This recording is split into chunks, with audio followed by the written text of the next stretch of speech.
What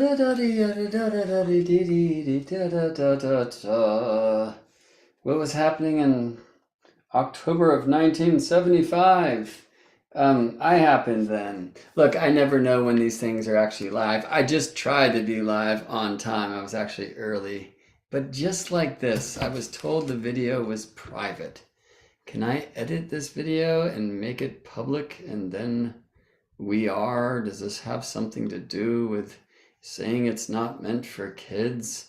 Like, what has to go down for me to actually be live, YouTube? Now we say we're public, but is it true? GeminiBrett.com/YouTube, and I guess I can just go there and see if it's happening. Then I'll find that people are watching right now. If anyone is watching right now, please say hello. Oh, QZ, thank you so much. And Shauna, yes, I'm back. Let's do one quick Earth, Moon, and Sun Earth astrology of the Holy Trinity to just ground ourselves. If anyone would please just write your sun, moon, and rising signs in the chat. A birthplace could help as well. I went live just as you were searching for something to listen to while driving to class. Awesome. Well, hopefully this will feel more like music to drive to than the class that you're driving to. All right, anyone, please. Sun, moon, and rising sign. I'm interested in hearing also, thank you, Randy, we'll do yours, that somebody was notified that I was live. This is like, I'm live the second time. I wonder if you were notified the first time as well. There's this weird thing happening on YouTube where I try to go live and it's like instantly set to, or automatically set to private video. So I gotta find out how to deal with that. All right, so let's go. We have here, Happy Samhain. Happy Samhain to you as well, and that's going to be the journey that we're taking together of this time of the year when the veil is thin. Why is that? And especially looking at why I believe, and according to the hooting owl of my dreams and reality last night, the veil's particularly thin this year. All right, so the first one I received here, Aquarius Sun, Sagittarius Moon, Scorpio Rising. Edmonton, Alberta, Canada. All right. So for those of you that don't know about Alberta, Canada, we're talking about a pretty cold place when the sun is in Aquarius. It's intriguing. Earlier today on the road, an Aquarius sun came in this little exercise that I do, this play, this Earth astrology thing. We have so much to say about the Aquarius sun, right? I mean, interestingly, at least in the medieval astrology, this was a place where the sun is exiled. In Northern Hemisphere experience like Alberta, I guess you're feeling that, right? Because Aquarius, fortunately, is the sun coming back from its furthest travel from Alberta, which happens at Sun's Capricorn ingress. When Sun ingresses Capricorn, Sun is at the Tropic of Capricorn. That's as far as the Sun can ever be from Alberta, Canada. And you're really feeling it there, right? The longest night when you're that far north of the equator. However, at 0 Capricorn, and of course I'm talking tropical, the astronomical zodiac, this is where the sun is reborn and starts coming back towards you. And so the days start growing longer, but we know this strange thing of seasonal lag where though the days are getting longer after that December solstice time in Alberta, Canada, that solstice time, that Capricorn ingress, it's still getting colder and colder and colder. So before we even find our way to the Sagittarius moon or Scorpio ascendant, let us honor that this beautiful being was born at a time where hopefully it's that crisp night sky, but you have to have a lot of courage to go outside and witness it if the clouds allow the beautiful, brilliant, twinkling stars of the night. Now, here's a question for you all. In Aquarius sun, with Scorpio on the rise, is it day or night? So a question you can ask within that question is, does Scorpio rise before or after Aquarius? And the answer is before. And 4 signs before: Scorpio, Sagittarius, Capricorn, Aquarius, right? So when Scorpio is rising, Aquarius is the 4th sign, and usually hosts the IC, the Imam Cheli, the bottom of the heavens. In other words, hell. And I don't know unless I see degrees from this simple expression of the so-called Big Three or the Holy Trinity: Aquarius, Sun, Sagittarius, Moon, Scorpio rising. If the Sun had already anti-culminated the true midnight, the middle of the night, halfway in time between sunset and sunrise, or if that hadn't happened yet, regardless, I can say this, that you're born basically at the winter solstice of the day, right? Which is when the sun, in the middle of the night, halfway between sunset, autumn, and sunrise, like spring of the day, the sun is deepest beneath the ground, but is now climbing. Do you see how that's equivalent to us waking up after that longest night of the year and the sun is born at solstice time, right? So the seasons of the day, this is very much also winter. And of course, it's the middle of the night. So hopefully, folks are sleeping. Your mom wasn't. You know what I mean? She was in labor giving birth. And I wonder if there was a window to look out and see either just the white wall of Alberta in the middle of the wintry night, or perhaps this brilliance of the twinkling stars. Probably she was in tunnel vision anyway, and certainly you were in tunnel entrance, yes. Well, I shouldn't say certainly, there's other ways to come in, but we know that this magic of the night, and a dark night at that. Why? It's a moonless night. Because when Scorpio is on the rise, where is that Sagittarius moon? The Sagittarius moon reflecting Aquarius light. Typically, this will be in a Capricorn lunation, because you're born at the waning crescent, right? About, as it is 5 days, 6 days before the new moon that followed you. Maybe in the sign of Aquarius, maybe in the sign of Pisces. I don't know where in that sign the sun shined from at the time of your birth, but I do know that there was an Aquarius moon reflecting Sagittarius moon reflecting Aquarius light to our earthly eyes. At least to earthly eyes further east of Alberta, because the moon had not yet risen when you were born. Yes, Scorpio was rising. Sagittarius will rise next.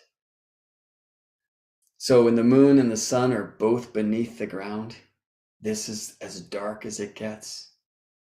So a very starry night to be born to, and it would be very interesting to know whether or not the curtain of the Alberta clouds were allowing the experience of twinkling stars. You know, some of the old charts, they would actually say which way the wind was coming from, you know, how it felt outside, what were the animals that were seen, which birds were chirping, you know, in the stillness of the night that was not so still, at least for you and your mother and anyone else likely around in this moment of your becoming. Thank you so much for sharing. I just think it's really helpful, y'all, to try to take this thing that can be so mental and bring it into the body mind, bring it down to earth. It's an exercise you will hear me going through on this channel frequently, and I'm so appreciative of folks who are willing to share their big three with me, so that I can just have an opportunity to practice earth astrologizing the big three.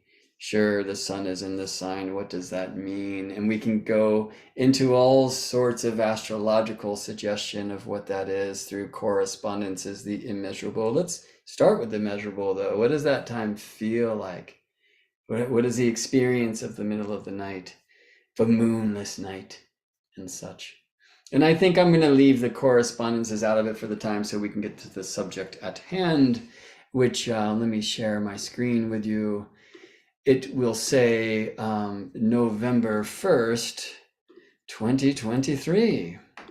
And this date 11/1 in the way that we calendarize these days. No matter where you are, should see All Saints Day, or Halloween, Samhain, Dia de los Muertos. Like, it's celebrated in so many different ways around the world. Now, why? So one thing we often say is, like, the sun is at a cross quarter at this time. However, that cross quarter, which is exactly halfway between equinox, 0 Libra, and solstice, 0 Capricorn, would, like, kind of geometrically be at 15 degrees tropical Scorpio, and sun won't be there for a few days still. This time around, in this particular year before a leap year, it's November 7th when we find sun at 15 degrees Scorpio, halfway in space between the equinox point at 0 Libra and the solstice point at 0 Capricorn. Maybe I'll make this into a 0 Aries, or so-called natural zodiac wheel, and we'll take the angles off of the chart to speak a little bit more globally. So not long before this moment, the sun reaches exactly 15 degrees tropical Scorpio, which is exactly halfway between the 0 Libra equinox point and the 0 Capricorn solstice point, southstice point. Why, by the way, do I call that southstice? Because in the tropical zodiac, whose signs are directionally aligned, the Earth astronomy zodiac, which is incredibly astronomical, regardless of what these astronomically ignorant people have to say, the North Pole of Earth is leaning forever towards 0 degrees tropical Cancer. And the ecliptic there is at the Tropic of Cancer. On the other side, the Tropic of Capricorn, towards which the South Pole of Earth eternally leans. And so as we orbit the sun, the sun will be south of the Earth every year. That's the sun's Capricorn ingress, right? Aries, Cancer, Libra. And when the sun's in Libra, because of Earth's orbit, right, the sun is due west of the center of Earth at this crossing of the planes of day, equator, and year, ecliptic. And then we'll get to solstice, when the south pole of Earth is leaning towards the sun only in that moment. That's the sun's Capricorn ingress, when the sun shines directly above the Tropic of Capricorn. Right. Well, halfway in between the sun at the west point and the sun at the south point, which are 0 Libra and 0 tropical Capricorn respectively, the sun is southwest of the center of Earth where we all connect. That's 15 degrees tropical Scorpio. So these cross-quarter holidays, which is like us, tend to celebrate, Beltane, sun at May 1st, it's often celebrated, right? Lammas, Lugnasa, in the middle of Northern Hemisphere summer, Leo times, right? Imbolc, as it's now called, in the middle of Aquarius times, typically February 1st. And then Samhain, so All Saints Day, Dia de los Muertos, whatever it is, like around this Gregorian calendar, November 1st time. You kind of have to wonder, why aren't we celebrating those times, as often astrologers teach, when the sun is at the cross quarter degrees? And again, this is west, this is south, this is southwest. And I'm not talking about houses, although in the Northern Hemisphere, that's also true when 0 Aries is rising. I'm talking about like around Earth center, which is here at the center of a geocentric chart, all right? So November 7th, November 6th, 7th, typically when sun finds 15 degrees tropical Scorpio. This will be November 7th, and time zones further along, the way we do this weird time thing today. Like, why not there instead of November 1st, where the sun's at 9:10 Scorpio? It's a really cool question. There's another way that we experience the sun throughout the course of the year. I'm going to bring up an image here, and it's going to take me a second. which is, and I'm very blessed where I live now. Desktop photo of the day. Is that where I would go? Sorry, I'm having a harder and harder time doing multiple things at once. Earth Astrology School. So somewhere Sundance. Oh, there it was. Documents, Earth Astrology School, Sundance photo. Sundance photos. I could be a little bit more organized, couldn't I? Somewhere here I'll at least have, yeah, there, that's good. Let me bring this onto your screen. So, I live around a lot of light pollution in that sense. Like it's a little bit more difficult to do some of the work I would like to do. But otherwise, I'm very blessed to have an opportunity from where I live now to see sunset every day of the year that clouds allow. I'm just realizing if I share this in a different way, I believe you'll also get to see this little circle thing here. Okay. This is, I call these the eucalyptus goal posts. It's where, from our point of view, the Cancer sun, the northest sun sets. That's the sun's northernmost set on the western horizon. Whether you live in, Anchorage, Alaska, or Sydney, Australia, the sun is furthest north when ingressing tropical Cancer, where the north pole of Earth leans. And then the sun will stop and turn around. That's what solstice means, at the tropicos, which is Greek for turnaround, and then move south for 6 months until it gets to its southern extreme, which where I live is here on what I call Solstice Hill. I can see Solstice Hill right out my window. I call this tree here the birthing tree because that's where the sun is reborn from the longest night locally, Capricorn ingress, northern hemisphere, and then starts moving north again, okay? For the eucalyptus goalposts, I can really put my head out a window, or I can walk into Koa's room. Koa was born with the sun in Cancer, right? So it's a fun truth that it's only his window that lets me see the Cancer sunset comfortably. Anna and I, both born with sun in Scorpio, our one eastern facing, and actually the southeastern facing window of our house frames the rising sun, through the 12th house on my birthday and hers. And we're just at about the midpoint of those two, which is just an amazing truth. Anyway, halfway in between 0 Capricorn and 0 Cancer is 0 Aries and 0 Libra, right? So that's right here. Hopefully you can see the circle that I'm wiggling. If you can't, and actually there's a way I get to go see if you can or not, which will help inform me. Whether you can or cannot, yeah, I see that you can. It's just halfway in between 0 Cancer and 0 Capricorn is the equinox point, which on the western horizon, sunset is due west, right? 0 tropical Aries, 0 tropical Libra, they set due west every day of the year. They rise due east, they set due west. Whereas southern signs, which are Libra, Scorpio, Sagittarius, to the southern extreme, and Capricorn, Aquarius, Pisces coming back, they both rise south of east and set south of west. Northern signs, which are Aries, Taurus, Gemini, to the northern extreme, Cancer, Leo, and Virgo coming back, they rise north of east and set north of west. And by the way, you can't say that in a sidereal zodiac, in a constellational zodiac. This is Earth astronomy, y'all, defined by Gaia's spine, the rotational axis, the sword of our stone. I'm very biased about this, because I just can't tell you how often I'm fielding attacks about, I say I like astronomy, but I'm practicing with this tropical zodiac, which is so ridiculously not astronomical. The only thing not astronomical about the tropical zodiac is that the tropical signs and constellations do not align. Never did. Can't. All right.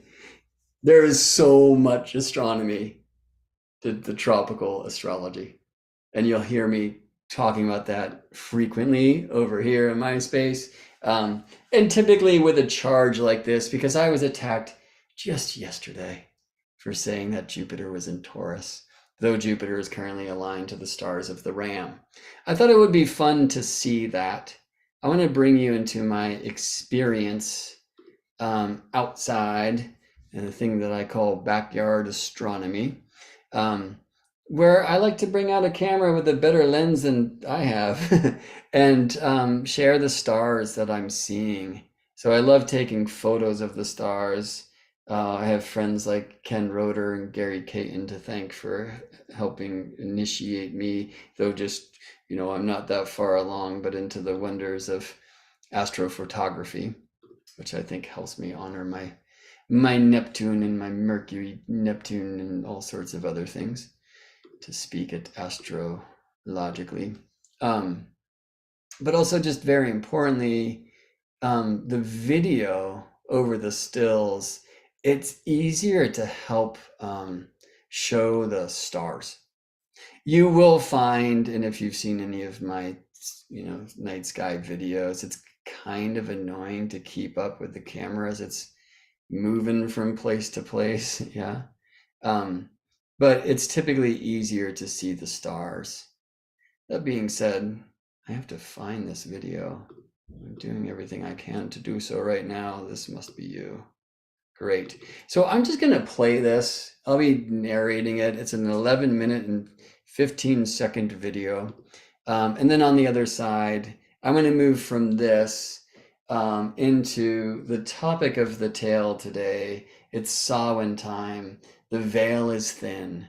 Why? And why would I suggest the veil is particularly thin right now? And there's something that this video will do to kind of set that up. So away we go.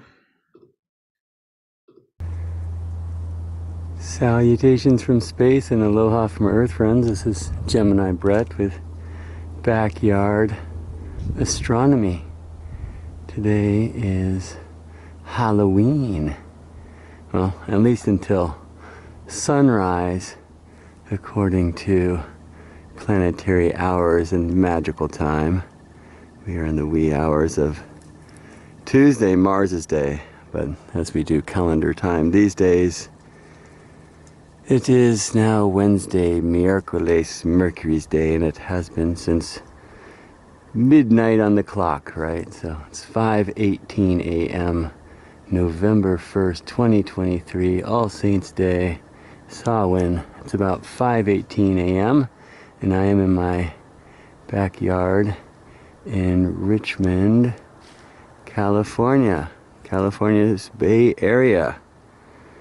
Behind the fog over here is the beautiful Mount Tamalpais, who can't be seen right now, but you can certainly see Jupiter, who is here in the western sky. Let's get directions. Do you see Cassiopeia on the right of the frame? Cassiopeia, who opens towards Polaris. Wait, towards Polaris. Polaris, of course, is also pointed to by the pointer stars of the Dipper, who I loved discovering recently around this time of year when I was born, with the sun in Scorpio, makes a question mark on the northern horizon before sunrise. Let's continue to the east and we will find the beautiful morning star Venus, tropical Virgo, celestial Lion. This is Regulus, the heart of the lion, the sickle, the crook of lion's head. And this is the lion's body, like the Sphinx. And back to the lion's tail, Denebola, who Venus is currently visiting, yes? Lions and somewhat invisible crabs, and up to the twins. And you can see the moon here is just about to enter the space of the twins. This is the foot of Castor, which is on the hand of the high man, Orion, who in our day and age points his club up to 0 degrees tropical Cancer, where Earth's northern pole is leaning towards the ecliptic. So Moon is currently visiting this space that's held many names in the mystical traditions. One of these is the sacred hoop, Capella of the charioteer, Castor and Pollux of the twins, Procyon, small dog, Sirius, big dog, brightest star in our sky, Regel, Orion's leading foot, Aldebaran, the eye of the bull. Or for the sacred hoop, the Lakota people used Pleiades here to create this giant circle that encircles one of two places where the ecliptic, the path of the zodiac, through beings like lion, crab, twins, bull, Aldebaran, the eye of the bull. This is the Hyades, face of the bull here. Bull, let's go see Jupiter again. Jupiter, who's in tropical Taurus, but is shining from between the Ram constellation. Where are Ram stars? Here. And sea monster stars. Cetus the whale. Huge being over here, alright? Anyway, the reason why I'm out here celebrating is because why not?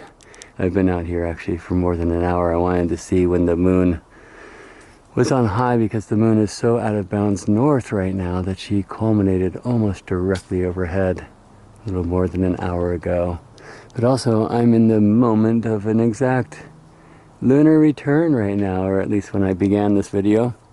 Moon at 2501 tropical Gemini, where she shined from when I was born. And the moon's actually somewhat similar in phase to my birth phase too, which is this disseminating moon, the waning gibbous shape.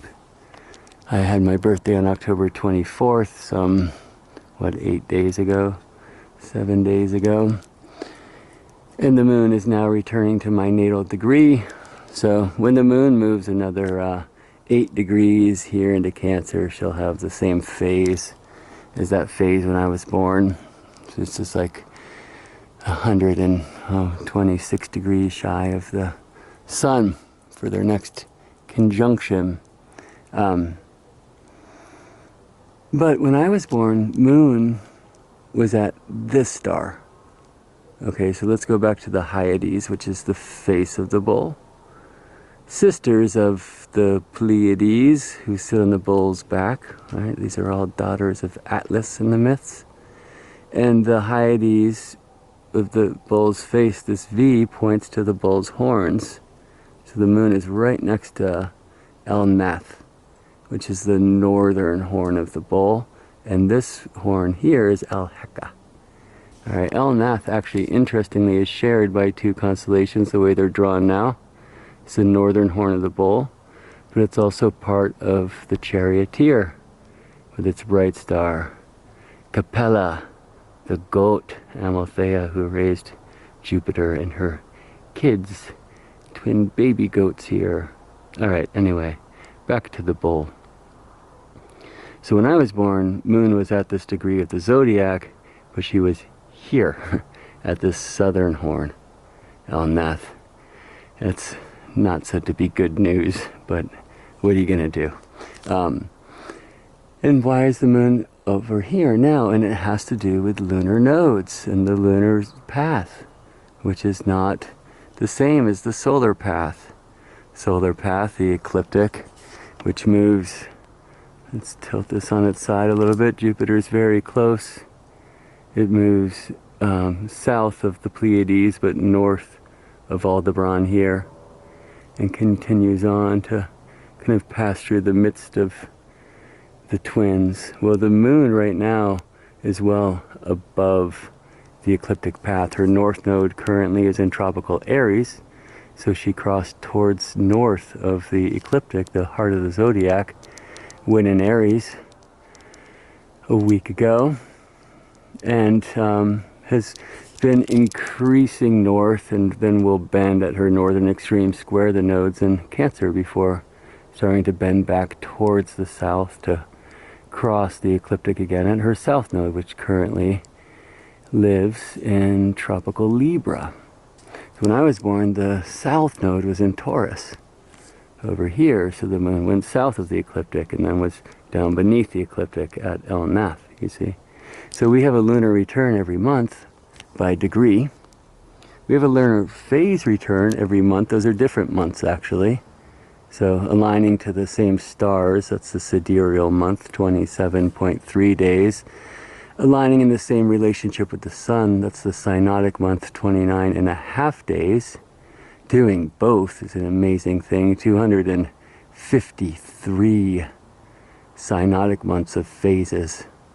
No, 235 synodic months of phases is almost exactly equal to 254 sidereal months of star alignments, which are almost exactly equal to 19 years. We call that the metonic cycle. So it's rare for us to have a phase return and a star return at the same time for the moon. And very importantly, when the moon returns to the stars where she was when you were born, she typically will be either north of or south of. In my case, again, the moon was here, so the moon's well north of my natal moon position, even though returning to the same degrees of the zodiac now. And the moon also, every time she comes through, will be either further and smaller or closer and bigger. So the moon will never reflect sunlight the same way twice. Doesn't mean you shouldn't get out and receive her reflections of the sunlight every time she returns to that zone of the zodiac where she reflected light from in the moment of your becoming. So moon very close to where moon was when I was born. Jupiter, not so much. Jupiter was like here when I was born. But Venus is rather close. When I was born, Venus was about right here. So it's really lovely, especially when these planets return to their natal positions, or just like when moon swims through the lion, for example, she'll show you like where your natal planets were. And even though Venus will rapidly depart from the celestial lion space, now that I know where she was when I was born, I can always go to this place to kind of align to and bring my intentions, wishes, and prayers to that Venusian piece of self, soul, spirit. All right. Thanks for spending some time in the backyard astronomy with me, friends. See you in space. All right, so why talk about the moon and such? I gotta say, like, I'm gonna talk about connecting to our ancestors now, right? So I'm gonna share something that just happened with me while I was multitasking, narrated by my voice, my tired voice from early this morning. I just got this October 1975 National Geographic. This is the month of my birth, and I actually have a link open to explore this. It says, "See the Incredible Machine," Tuesday, October 28th on PBS TV. I was born October 25th. I was actually able to find what the Incredible Machine is. I'll put this on the screen. I haven't checked it out yet. I'm hoping maybe I can see it, but a journey inside the human body using advanced technology of microscopic photography and sound, including scenes of heat radiation, color X-rays, and camera exploration of a living human heart. Maybe no astrology, but like, check it out. It says, "See how you run." See how he runs. So I'm intrigued by that. They always say National Geographic is like the best for vision boards, and also I would suggest for compost boards. Tale for another time, but it's a practice like I like to engage in. And maybe I'll get a few of these, because I have found that can be very powerful, flipping through the National Geographic to find just powerful imagery for such magical practices as vision boarding. But what if you use the National Geographic from the month of your entrance, right? I'm trying to like celebrate my birthday in new and weird ways. So I get to see orangutans on the cover, which is cool because I want to talk with you today about ancestors and why I feel the veil is more open to connecting with our ancestors than even it typically is at this time of the year, thanks to Mercury and Mars at their Scorpio South nodes. And, you know, before I get all tech with it, I just want to share some cool experiences. So, you know, these orangutans, my ancestors, obviously, especially because they, like me, maybe need a shave. Oh, no, they don't. I do. Anyway, I mean, there's some interesting things for me to explore. I just like literally just got this out of the mailbox looking for this because this is one of my presents for Anna's birthday is to get the National Geographic of her birth month. Which, by the way, she's from Romania, and there's something about Romania either in that one or in the one from the month of my birth, which itself was trippy. But anyway, so I just like while that was playing, I just randomly flipped through this, and the page I opened up to was Abigail Adams, who's here writing with her feather, right?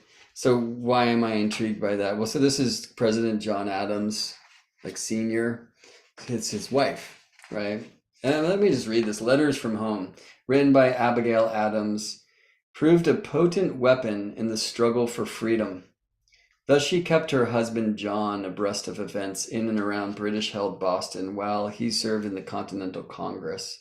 Sharp with details, outspoken on principle, she sent news of enemy troop movements while pressing for personal liberties that most male patriots had refused to grant.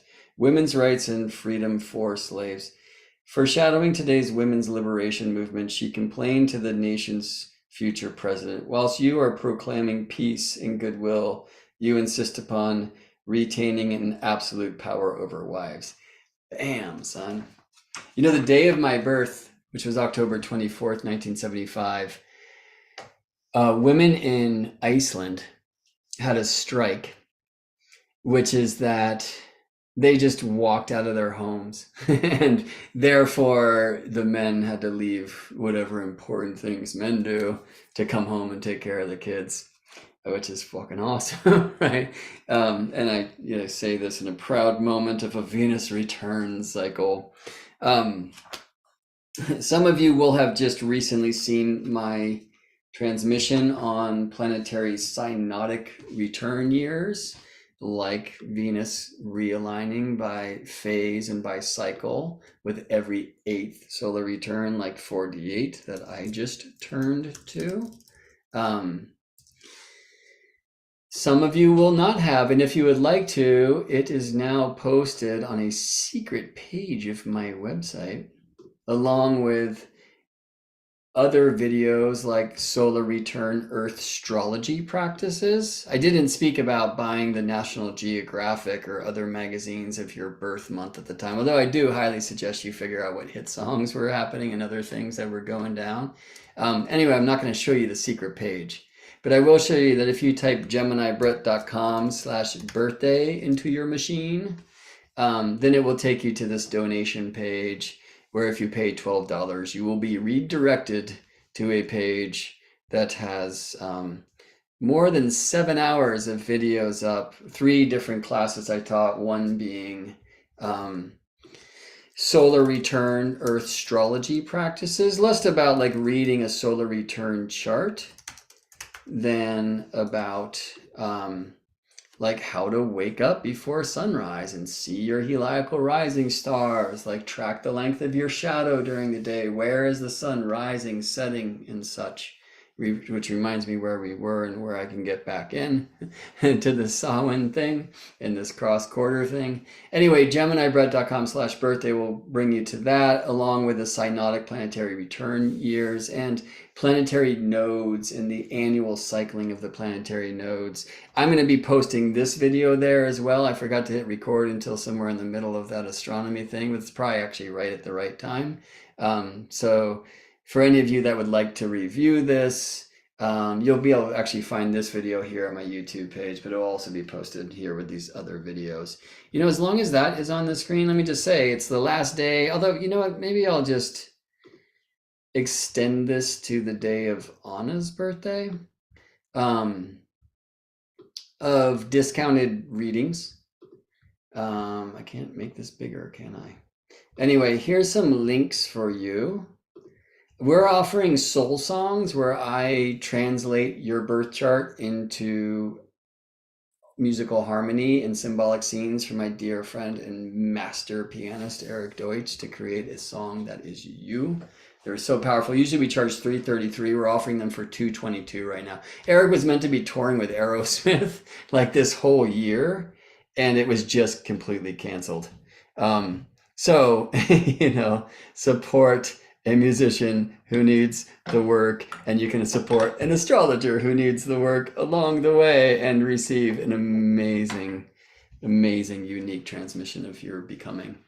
So, I mean, you're just going to have to like see these, but geminibrett.as.me/sr for Solar Return Song will take you there. I was going to end these discounted sessions today, but I'll leave them open until November 3rd, which is my beloved's birthday. 33 minutes I usually charge $50 for, so not much of a savings there. All right, but geminibrett.as.me/sr33 will get you for a 33-minute session. I do usually charge $150 for a 75-minute session, so this is like 66, a little bit less, 65% of that. All right.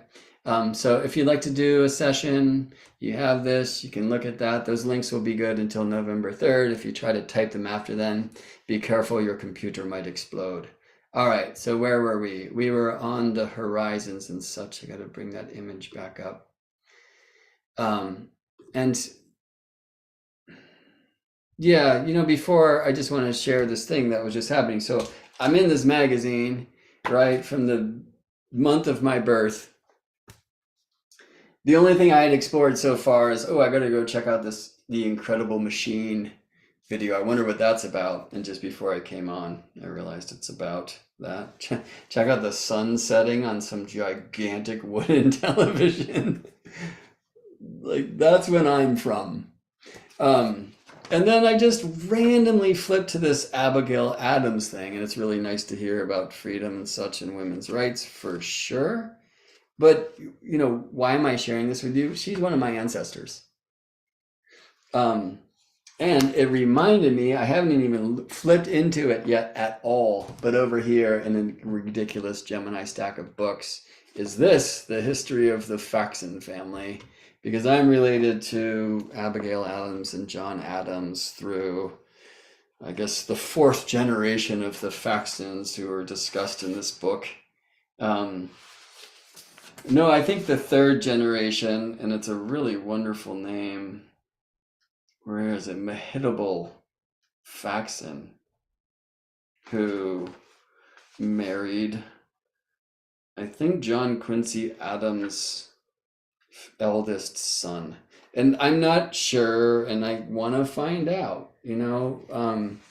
I've done a lot of work with wisdom keepers from Peru, here in these lands that we now call United States, some like Lakota medicine people, a little bit in Hawaii, and all of these traditions have like a really dear reverence for an importance of connecting with ancestors, you know, and they'll speak about ancestors, and many of those, like myself, who are kind of like, well, I don't know the euphemism, but American mutts, you know.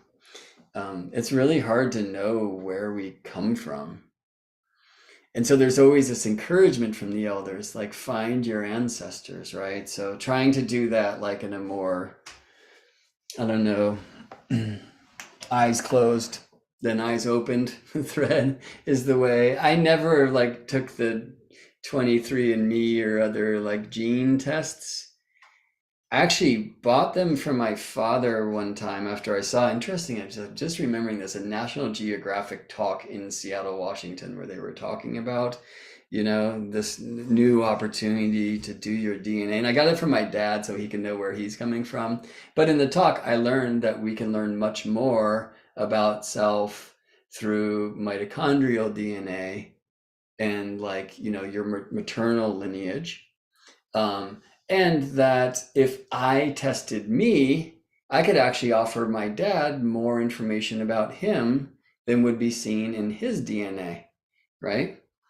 It's pretty interesting that in traditional astrology, father is the fourth, which is hidden beneath the ground, and mother is the 10th, which is the most visible of the houses. And there's something in our very DNA that concurs, which I'm amazed by. I'm always amazed by when astrology seems, I guess, right. Anyway, I ended up never taking it because I woke up and I realized I would just be accelerating Dick Cheney's robot replacement for me. And so, I don't know, the box decayed in a closet somewhere. So I haven't done that bit yet, though I'm very interested to, and I wonder if maybe this is a year where I will. I don't know. But like owning the truth that I'm related to a president, does that make me one of these reptile people? I guess two presidents. And through this line, amazingly, a thing that just happened as I opened this up too, it talked about when this cat, Thomas Faxon, came over from England, and it actually gives a date when he became a free man. Which is like an interesting thing to read about a white person, and hopefully I'm not getting canceled for saying white person. But a lot of these cats were indentured, right, when they came over to the States, and I guess that's true of my ancestors. Going back before that might be a really tricky thing to do. My uncle on my dad's side has done bunch of genealogical research on that. And my mother's side, we have just a little bit more of an oral history and an understanding. Like her great grandfather started the Salvation Army in England. And so it's interesting, especially as an astrologer, that I can track some of his history. I haven't yet, by the way. But how do I get back before that? And for those who are, I'm going to say my shamanic heritage. I hesitate to use that word because those of you who have studied the origins of shaman understand that maybe it shouldn't be applied universally. But I mean, folks who carry skin tone like me, we are, likely rooted in either Nordic or Celtic, magical tradition. And whether any of my actual ancestors were in that practice or not, it feels to me, maybe because I'm so called to the circles of stone, which themselves have such earth-stronomical alignment, that feels like part of me, but I don't know. And I want it to be part of me, right? So maybe I'm just making it so. And if so, is that okay? Is an interesting question anyway, But I ask this of you, how far back in your ancestral path can you go? At some point, by the way, way back, and it won't be in the records, you are related to a lot of people who died at the same time. Because this is a great cataclysm that happened on Earth. I will say I'm personally a fan of the work of Graham Hancock and Randall Carlson, and especially when they came together as they did, and you can read a good amount of what they felt perhaps happened. In Graham Hancock's 20-year later sequel to his, kind of famous, groundbreaking Fingerprints of the Gods, which is called Messengers of the Gods. I can't ever remember. I got to meet Graham Hancock when he was touring this book. Let me get the proper title for you. Somebody probably already wrote it in the chat, but I'm not seeing that right now. Magicians of the Gods. All right. There's the beginning of that basically states this thesis, this kind of updated thesis from Fingerprints of the Gods, where at that time, Graham Hancock was very tuned into the obvious evidence for an advanced civilization residing here on Earth well before our time. You can get into some of the, mythic traditions of the Atlantis, Lumerians, whatever it wants to be. I have a feeling that Atlantis was just the name for our planet some time ago. But anyway, he had a very different theory in Fingerprints of the Gods time. He was going with Charles Hapgood's theory of like, oh, the whole crust of the earth just rapidly shifting around whatever's below, and that caused this great pole shift and just massive death and the raising of the waters. We know this to be true, that at some point the waters raised 400 meters, and that's a lot of depth or height. And so many of the great cities that would have been on the coast as they are today, like, are now under ocean. We've seen plenty of evidence for that. And I imagine you yourself are familiar enough with this work that I don't have to retell all of it. Anyway, in Magicians of the Gods, and I think very much as a result of the work of rogue geologist and, dare I say, independent researcher, and dare I say, like, Mason, Randall Carlson, whose feeling is, in looking at the evidence on Earth, that a comet came and struck us and almost completely wiped out the human species. And this would have been, really interestingly, at the time that Plato was told that Atlantis fell, which is about 12,000 years ago, on the other side of the great year, the precessional cycle. I've talked about this before. I'll talk about it again. It gets pretty heavy. But why am I talking about it now? Because Randall Carlson has a theory, and you can find about this online. Just search Randall Carlson Origins of Halloween. He has some like paid transmission that I haven't been able to like source yet, and I'm reminded I should get back to that. There's like this. There's books all over the place, and there's like, tabs that I haven't finished online. I bet you I'm not alone in that, right? But anyway, there are free offerings by Randall Carlson that I'm sure you'll be able to find online too, of the origins of Halloween, where he feels actually like, the image of the witch riding a broomstick through the sky is the image of a comet and its tail. Coyote, fox, and other tricksters it's been suggested that they are the comet because they have that bushy comet-like tail. There's a tale I'm really excited to share with Randall when I have the fortune of meeting him, which I hope will happen someday, where I very much hear the story of the comet and the second comet, in his theory, and some tales from this land that were here well before me or my ancestors were. Anyway, the general theory is we were struck by a comet. We almost all died. I will say, like, a lot of what we're dealing with in our own call to healing and the pain and all the suffering is what some of our ancestors had to do to survive here on Earth, and just a full tribal, like, not only dark night of the soul, but the sun literally wasn't seen in the sky for more than 1,000 years of a mini ice age in this younger Dryas period, as the geologists call it. My other personal feeling is that some of, whether there are particular ancestors or not, and I don't think we can know, but in the sense we are all species, so yes, that some people had forewarning that the comet was coming, and the quote unquote elite like went to a safe place, which is either deep underground, like many of the wisdom keepers tell us, people survive deep underground. But I wonder if also some people went to space, or maybe the moon, maybe some other kind of habitable place to live for many generations until Earth was ready for a return. And so Randall Carlson's theory is that this comet hit, causing great calamity. I mean, just fire and brimstone and flood, like, the flood. And almost the entirety of the human race was wiped out. But then, as that comet was like circling in our sky, it broke up further, I think 1,200 years later, and came and hit what he believes hit part of the ocean.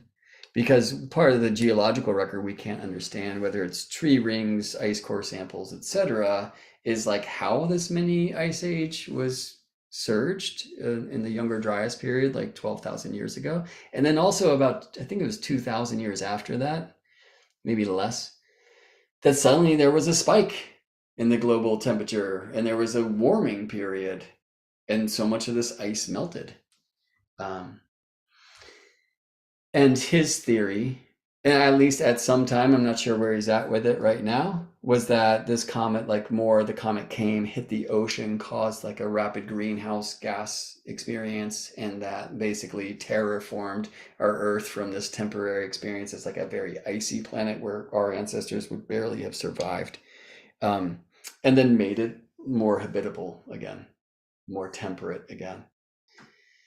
And then if I'm right that some of our species ancestors were kind of hovering in space at that time, that's when they would come back.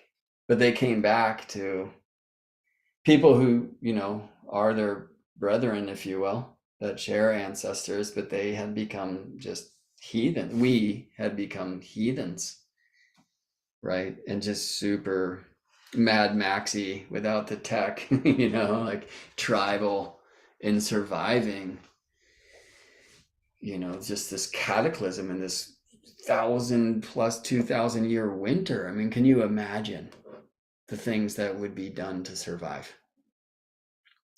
And I don't want to go there, but I will say when you look to the Shining Ones or the Quetzalcoatl's or the Asurs, who in Aset, who you may know as Osiris and Isis, and the others who came here to teach people how to be people again. They brought seeds and taught us how to farm. They remind us how to read the sky.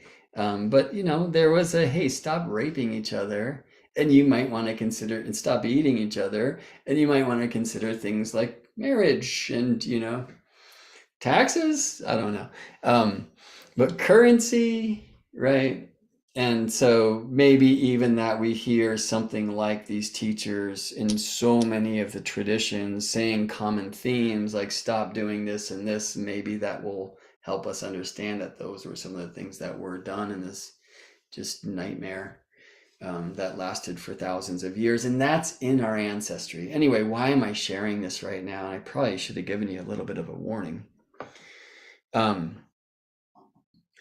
Is because Randall Carlson believes that what this time of the year is, this Halloween thing, or this Dia de los Muertos, or this Samhain, or in so many different traditions, that at this time of the year, the veil is said to be thin. That what it is this is when the sun is, it's basically, no, it's not the sun. The sun's on the opposite side of the sky. It's the time when that comet came to strike. And he believes, by the way, that the comet likely came from the Gorgon's Eye, as it's known, and up in the Greco-Roman constellational tradition, Algol, right, which some call the demon star. And we're going to look at a star map in a second. I'll show you where it is. That's where this comet was coming from, that basically almost ended humanity. It's crazy. I had no plan to get into this today, but it's Scorpio, Sun, Mars, and Mercury. So there you go. If you're familiar with my presentations, often they will feature like hundreds of slides and animations.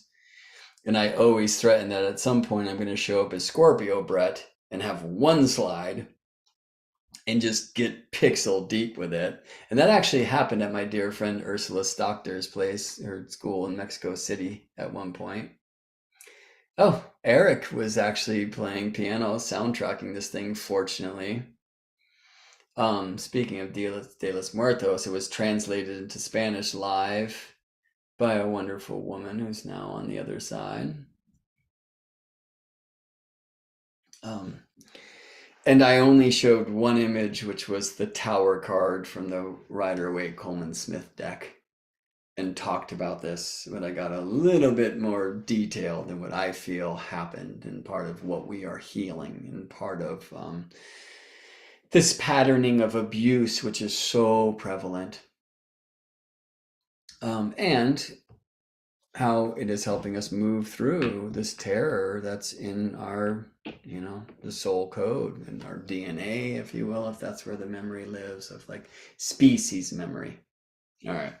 So enough of that stuff. Let's just go back into the mind, y'all. Let's talk about some astronomy. Maybe I should check in with the chat on this live stream, though, and make sure you are all okay and honor any of the wisdom that's coming through.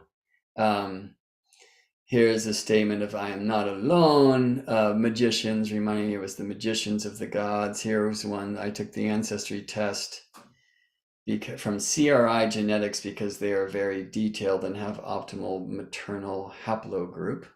They keep your info private so you're not connected to others like the others test. That's cool to hear. Thanks. So that's called CRI genetics. I gotta say, I'm not sure I would believe it. I took a little nose swab some time ago so I could fly to Hawaii during the madness, and now it would seem that a lot of that DNA from those swabs was sold to a country far away in the Far East. So anyway, hard to say, really.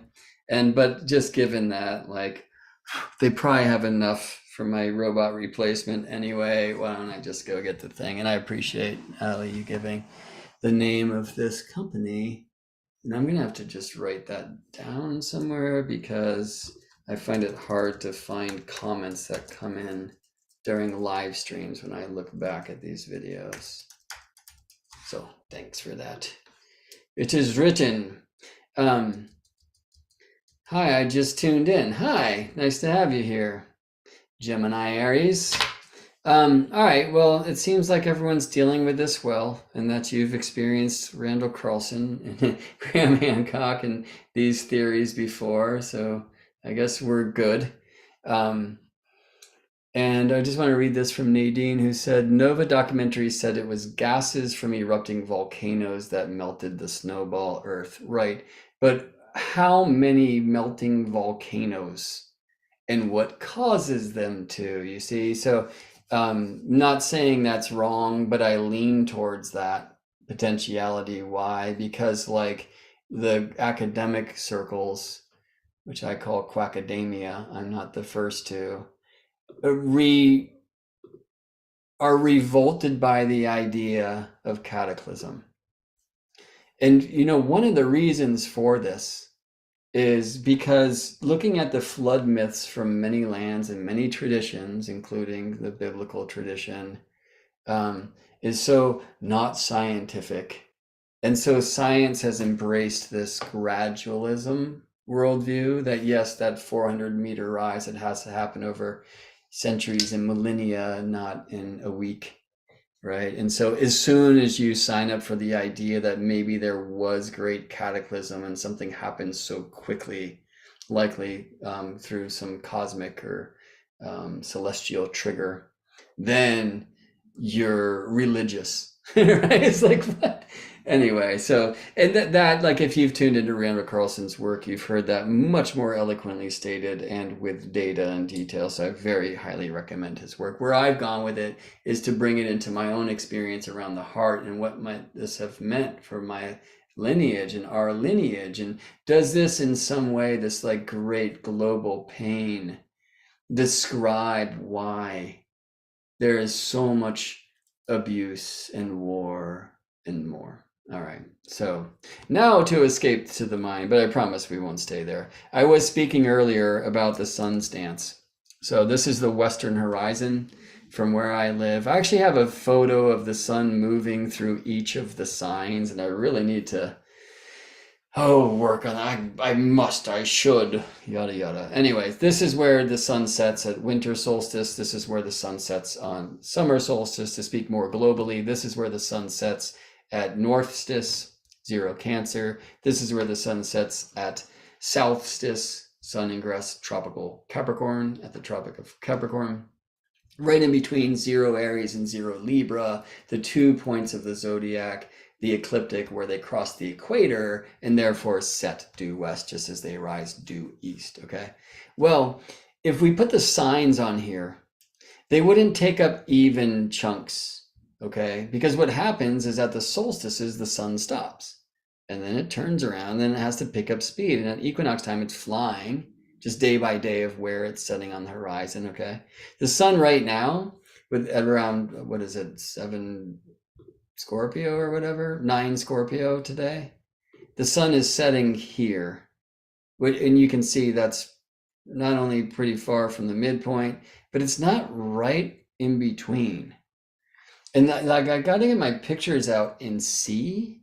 I could even just measure this thing, because something I was asking before, I imagine some of you got here, and actually I think before I hit record, is, why do we call this a cross quarter time in these holy days like Samhain, which most mark as November 1st, November 2nd, depends on the tradition. Some celebrate for a week long, but it's usually around this time. Why wouldn't it be when the sun is at 15 Scorpio, which won't happen until like November 6th, November 7th this year? Does it have something to do with the Gregorian calendar taking over from the Julian calendar in the 1600s, depending on where you live? Like, these are all questions I've asked for many, many, many years. But the thing is, like, we can't see where the sun is against the backdrop of stars. Yeah. The way we know where the sun is in the signs is games like this. Where is it setting on the horizon? Like, I know on my solar return, the sun will set right there. It'll also be there at 29 Aquarius when it's on its way back from its furthest south experience at zero Capricorn, right? That's called Antisha. And I speak about that, by the way, in these classes I mentioned before, series of classes. But is November 1st, halfway in between on the horizons, the equinox and the solstice extreme? There's a way I can answer that, thanks to the amazement of Stellarium astronomy software. Before I go there, I want to be here, and I want to get to the point of why I'm feeling that while the veil is always thin at this time of the year, let's put this away and let's just talk about that.